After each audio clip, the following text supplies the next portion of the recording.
Ladies and gentlemen, let's go. We ain't got no time to waste. Let's go. You are now listening to Jason Anderson, and you are in the zone. You're in the zone with Jason Anderson on Sports Radio 810 WHB. I think we beat the young guys up over the week to understand what type of level of play we need from them and the expectation playing playoff football in Arrowhead, Giha, whatever stadium.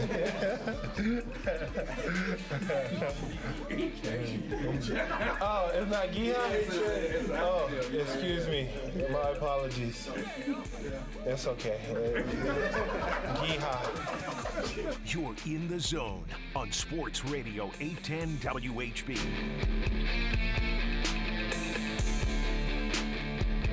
I read a Friday edition of The Zone right here on Sports Radio 810 WHB. Jason Anderson with you. Josh Brisco, Dylan Michaels heading up until 2 o'clock. Jam-packed Friday today, heading into the weekend. Should be a fun weekend ahead of us as the Chiefs in action on Sunday and tomorrow morning. Both KU and K-State in action against Oklahoma and Houston, respectively. So a lot of things to get into and talk about today. Lee Sterling will get you set for the weekend of sports from a betting standpoint. That comes up later on this hour. We'll hang out with Matt Derrick from Chiefs Digest today in the 11 o'clock hour until noon. We'll talk with Kendall Gammon. We will hang out with Mick Schaefer. We will hear from Andy Reid on a Fast Friday. We'll play the cuts. We'll give our predictions, all of that to come here on Sports Radio 810 over the next 4 hours. Tonight at 6 o'clock, the Sporting KC show previewing the first round matchup against St. Louis in the first round series. That comes up 6 o'clock right here on Sports Radio 810, followed by Game 1 of the World Series, Diamondbacks and Rangers right here on Sports Radio 810. And then over on ESPN Kansas City at 7 o'clock, it is Blue Valley taking on Olathe West. That's how the day lines up, and tonight as well. 913-912-4810 is the text line to join us. 913-912-4810 text line to join us before we get into the show and some conversations around this Chiefs team and, of course, the news that came out yesterday about the price for what could be a downtown stadium for the Royals and Jackson County taxpayers of the what was at least talked about original price versus now what was presented in the analysis conducted by the by Frank White in the Jackson County Executive's office. We'll get into that. Josh Brisco is hanging out at our farm distillery. He ain't here.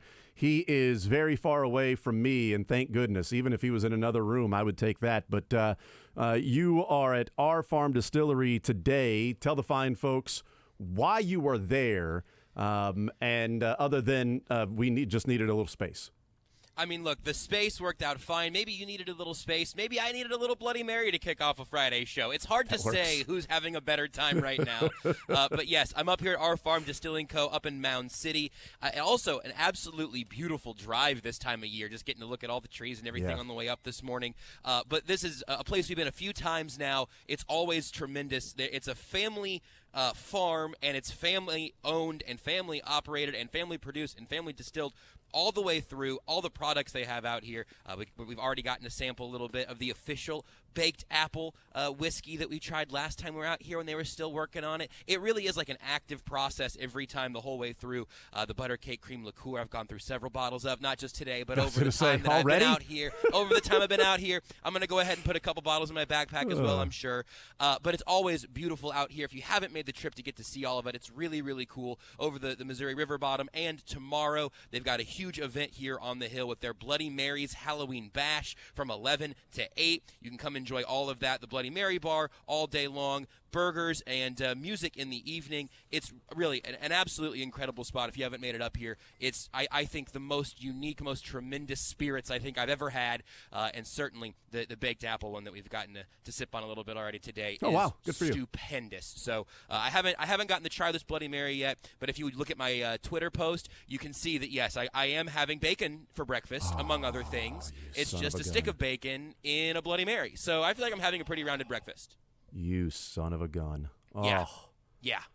Dude, now I'm not jealous of the Bloody Mary for obvious reasons, but, the bacon certainly sounds enjoyable right now. I could use some, no doubt. But yeah, it might be an interesting show as you continue to try different things. It always is. It's why Friday is great because, really Friday we got a lot of guests. Matt's in studio. We got Kendall. We got Mick. So right. I know you guys will do some of the heavy lifting. If I need to go around, then soak in some of the great views up here. Yeah, also, soak in. Spookily decorated. And I will be soaking in what I'm drinking as well. Yeah, spookily decorated. Is that right?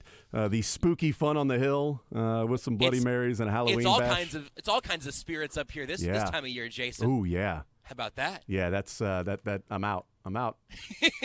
Well, I'm in. You are in. I know. I get it. I totally get it. If there are ghosts there, I just don't want to be around them.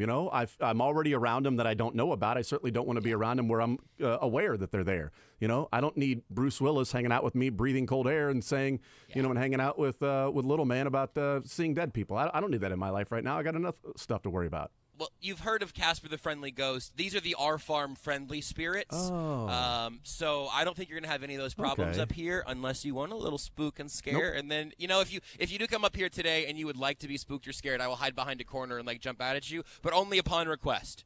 In fact, they have explicitly asked me not to do that to unexpecting customers today. Yeah, it'd be interesting if somebody tells you, please jump out from the corner there, I want to be scared. That kind of kills the surprise. Oh, well, they're not going to know when it's coming. I'll wait until 30 minutes later. Maybe they're coming out of the bathroom or something. Then I'm that's the jump scare. Punch him in the face. You didn't see that one coming. You thought I was just going to scare you, but now your nose is broken. So maybe you shouldn't have asked for it. There's a much, much, much better chance that I would hurt myself in one of these processes. Yeah. If you think his face is bad, you should see. No, his face is not bad, but you should see my knuckles. See the underside of the counter. That's right. You cracked your head open. Yeah. That is right. Are you a scary movie fan? Are you a fan of being scared? No, I am not. Yeah, I enjoyed the It movies. We saw those, but that's about as far as I've gone. I'm not really a horror movie slasher kind of. Nope. Not really my genre. Dylan, you a big Halloween slasher and scary movie fan? Not at all. Not at all. I will do the classics, the Halloweens, Friday the 13th. I can't even do that. Elm Street, but that is it. No, I can't even do that. I don't know. I just don't want to be the thrill is not there for me on that. I'd rather watch just another movie, TV show, sports. Yeah, the one that if I fall asleep during, I'm not going to wake up in a cold sweat after the fact. That's exactly right. Yes, I'm not going to be dreaming about whatever may or may not be going on. Yeah, I mean, no. I already dream about the horrors of the show the next day at night. I don't need added things in my life that, remembering back to friends that would look into a mirror and say Bloody Mary, however many times in the pitch black dark. I don't even want to be around them because I don't want to be collateral damage to them. What happens if I order 3 Bloody Marys today? Depends on, are you in a bathroom in the dark looking in the mirror? Not yet. Yeah. See, I'm not going to do that ever. I'm not going to take a chance. I'll just keep drinking my Bloody Marys out here in the light. I think that's a good idea. Nothing happens. Yeah, I'll take your word for it.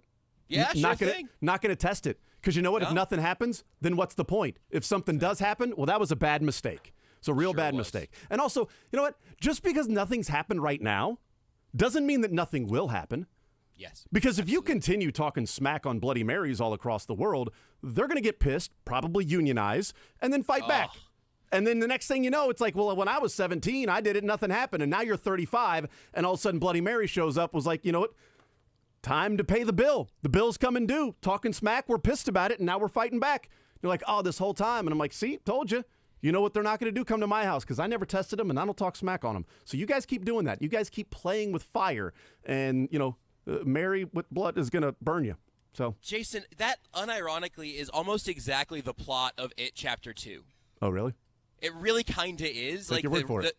The clown comes back every 27 years or whatever, and you kind of reverse engineered that. Maybe you should be a horror writer. Maybe you're the next Stephen King, and you've been wasting your talents in sports talk radio. I think there's something there with the Bloody Marys, that the Bloody Marys eventually unionize and get together and then fight back against the man, and then they start terrorizing everybody that's been out there talking smack about the Bloody Marys. Nothing happens. Yeah, okay, sure. Maybe you, me, and Dylan need to produce that movie. We could film it here at our farm. There's a ton of open fields and stuff we could do a lot of chase scenes through.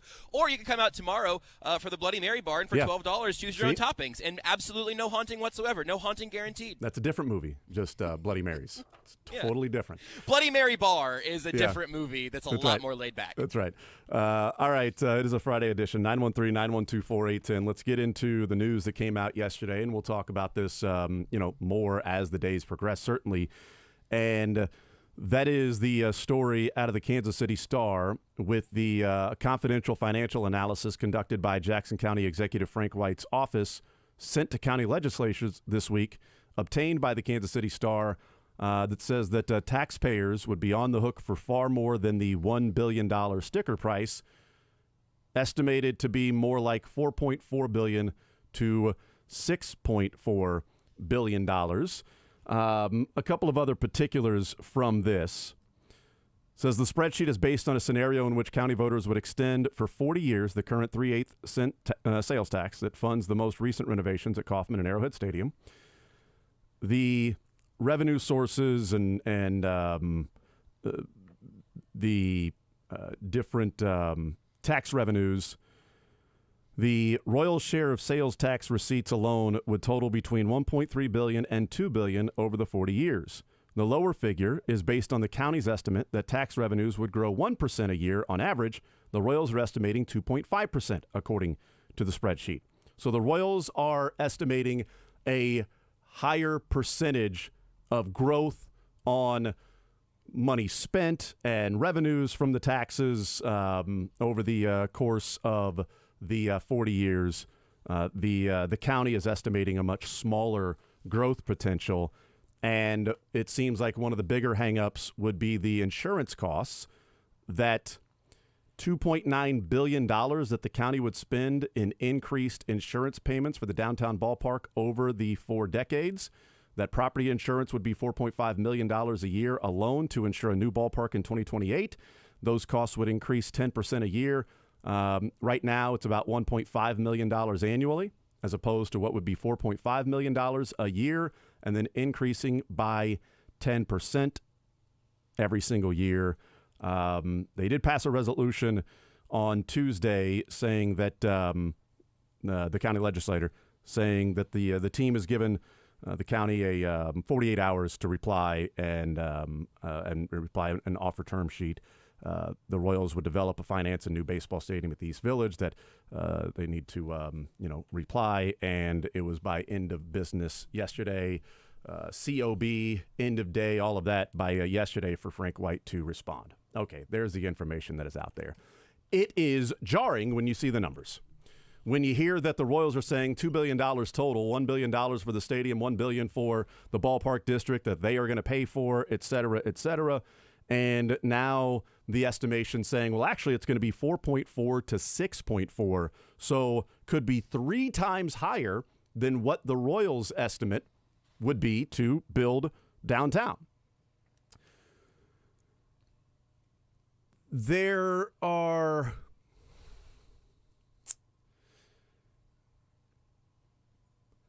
I think the number is absurd. I'll just start there. I think the number is absurd for what the total number could be for the stadium.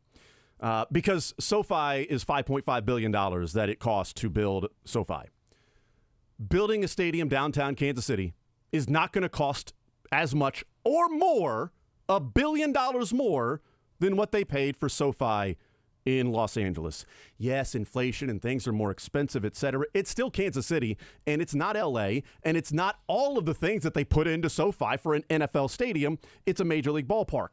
And the, price of $1 billion to actually 4.4, 6.4. I mean, you're not talking about the total price of the Royals saying it's $2 billion. You're talking about the total price of the county estimating $6.4 billion as opposed to the Royals saying 6 times as much in an overage, where even if you say, well, SoFi was supposed to be around 3 and it ended up being 5.5, okay, well, that's less than double. The Royals are saying 1, less than double would be like 1.7, $1.8 billion to build the stadium, not 4.4 to 6.4. And the questions that are out there is this an attempt to railroad the deal? Is this the county legislator that just does not feel like